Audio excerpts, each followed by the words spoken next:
అందరికీ నమస్కారం అండి. నేను మీ Nagalakshmi Rajpudi. Welcome to my channel Rajpudi blogs. ఈరోజు ఒక చిన్న పరిహారం గురించి చెప్పడానికి ఈ వీడియో పెడుతున్నానండి. జ్యేష్ఠ అమావాస్య వెళ్ళిపోయి ఆషాఢ మాసం మొదలయ్యే అమావాస్య నుంచి ఆషాఢ మాసం మొదలవుతుంది. జ్యేష్ఠ మాసం వెళ్ళిపోతుంది. ఈ అమావాస్యని మాస శివరాత్రి అంటారు. ఈ మాస శివరాత్రి రోజును అమావాస్య సాయంత్రం 6:25 13 జూలై 2026 అమావాస్య సాయంత్రం 6:28 వస్తుంది. ఆ రోజు ఆరుద్ర నక్షత్రం ఉంది. రాత్రి 3:45 వరకు. దీనివల్ల ఏంటంటే ఇది అరుదైన కలయిక. ఎందుకంటే సోమవారం ఆరుద్ర నక్షత్రం, చతుర్దశి తిథి ప్లస్ అమావాస్య రెండు కలిసి ఒక రోజున రావడం అనేది చాలా అరుదైన కలయిక. ఇది 25-30 సంవత్సరాల మధ్యకు ఒక్కొక్కసారి మాత్రమే ఇటువంటి కలయిక జరుగుతుంది. కాబట్టి ఈరోజు ఈ విశిష్టమైన రోజున శివారాధన చేయటం వల్ల, ఎందుకంటే ఆ రోజు ఆరుద్ర నక్షత్రం ఉంది కాబట్టి, ఆరుద్ర నక్షత్రము శివుని యొక్క నక్షత్రం కాబట్టి ఆ రోజు శివారాధన, శివ పూజ చేయటం వల్ల కొన్ని రాసుల వారికి మేలు జరుగుతుందండి. అవి ఏమేమి రాసులు అంటే కుంభము, మీనము, మేషము, సింహము, ధనసు, మిథునము, కర్కాటకము, కన్య, వృశ్చిక ఈ రాసుల వారు తప్పనిసరిగా ఆ రోజు శివారాధన కానీ శివాభిషేకం కానీ చేసుకోవటం వల్ల మంచి ఫలితాలు కలిగి మనశ్శాంతి అనేది కలగటం జరుగుతుంది. ఈరోజు ఆరుద్ర నక్షత్రం ఉంది కాబట్టి 13 జూలై 2026 సోమవారం ఆరుద్ర నక్షత్రం ఉంది కాబట్టి శివారాధన చేయటం వల్ల మీ యొక్క ఆయుర్దాయంలో 70-80% పెరగడానికి ఆస్కారం ఉంది.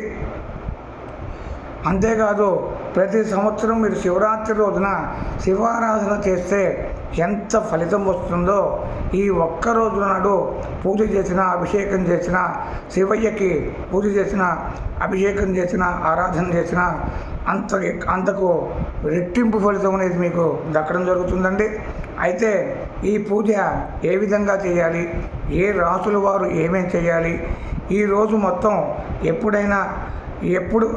ఎప్పుడు పూజ చేయాలి అనేది చూసుకుంటే, ఈరోజు మాత్రం ఆరుద్ర నక్షత్రం పూర్తిగా ఉంది కాబట్టి, ఈరోజు మొత్తం కూడా ఆరుద్ర నక్షత్రం ఉంది కాబట్టి రోజు మొత్తం మీద ఎప్పుడైనా ఈ పూజ చేసుకోవచ్చు. సాయంత్రము 5:30 నుంచి 8:30 మధ్య చేసుకుంటే విశేషమైన ఫలితం వస్తుంది. అంతేకాదు వీలు కాకపోతే రాత్రికి కానీ లేదా మరుసటి రోజు ఉదయాన్ని కూడా ఇంట్లో కానీ గుడిలో కానీ ఈ పూజ శివారాధన కానీ శివాభిషేకం కానీ చేసుకోవచ్చు. ఈ శివాభిషేకాన్ని కానీ ఏ విధంగా అంటే పంచామృతాలతో చేయాలి. అయితే అంతేకాదు దీనికి ఇంకొక విశేషమైన ఫలితం కూడా ఉందండి. విశేషమైన రెమెడీ కూడా ఒకటి ఉంది. దీన్ని ఈరోజు నారికేళ దీపారాధన చేస్తే కూడా మంచి ఫలితం వస్తుంది. అది ప్రదోషకాలంలో చేయాలి. ఈ అద్భుతమైన యోగంలో శివలింగం ముందు నారికేళ దీపాన్ని వెలిగిస్తే శివానుగ్రహం లభించి కష్టాలన్నీ తొలగుతాయని చెప్పి శాస్త్రం చెప్తుంది. అంతేకాదు ఇది 3-4 రకాలైన అంటే స్టెప్పులుగా ఉంటుందండి. ఫస్ట్ స్టెప్పు నారికేళ దీపారాధన అంటే ఏంటి, నారికేళ దీపారాధన అంటే ఏంటి? శివుడికి అత్యంత ప్రీతిపాత్రమైన నారికేళం అంటే కొబ్బరికాయ.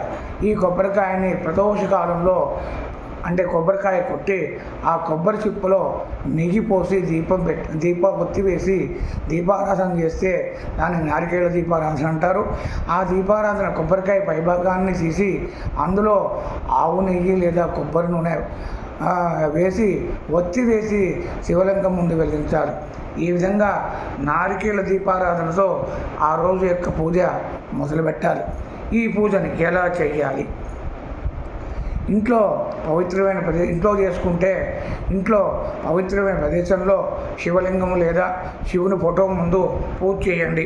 అవకాశం ఉంటే మన ఆ పార్థివలింగాన్ని తయారు చేసుకోండి. పార్థివలింగం అంటే ఆవు పొట్టుమట్టితో శివలింగాన్ని తయారు చేసుకొని ఆ శివలింగానికి పూజ చేయాలి.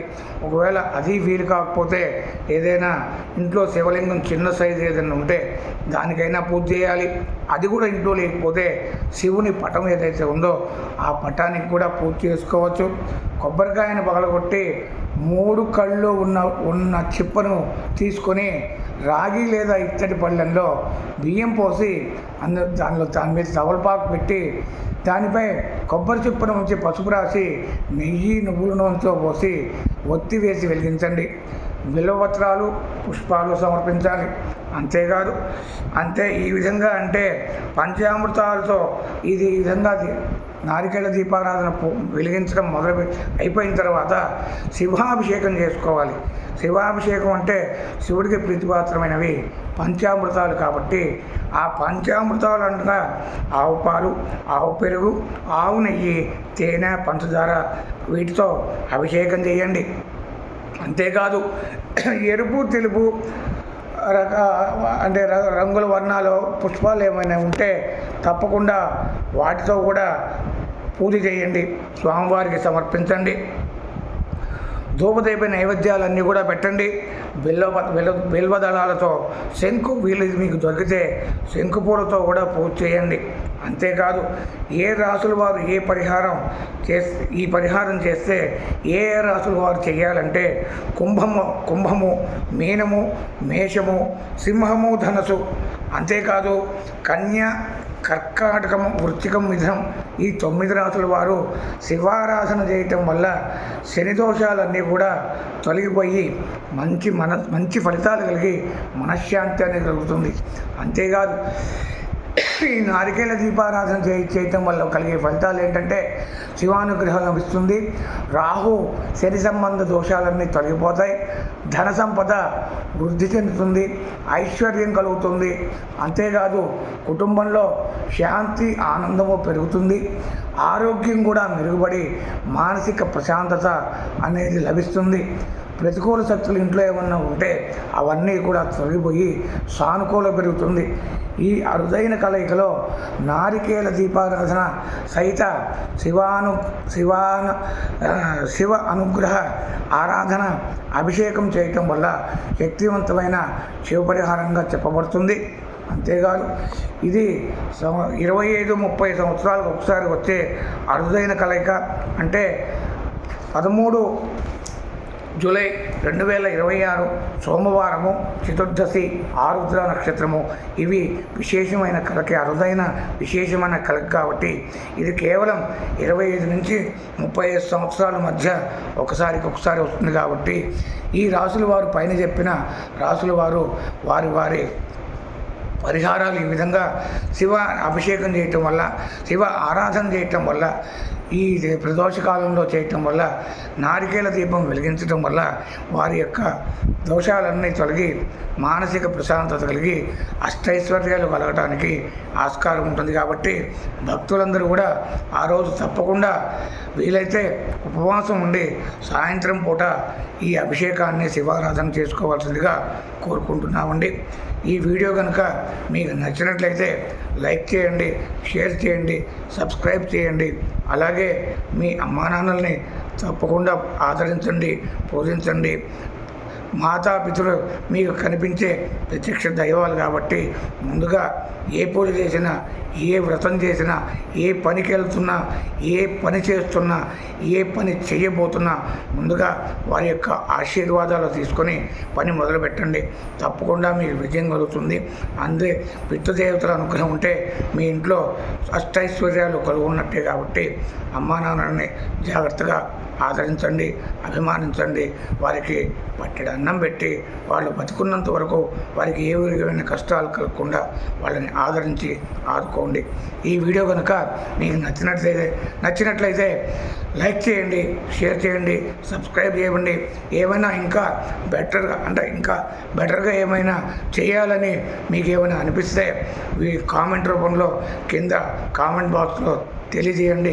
నేను తప్పకుండా ఆ విధంగా చేయడానికి ప్రయత్నం చేస్తాను. మీ అభిమానమే మాకు కొండంత అండ. కాబట్టి మమ్మల్ని ఆదరించి, అభిమానించి సబ్స్క్రైబ్ చేసుకోండి. మీకు బెల్ బటన్ నొక్కండి.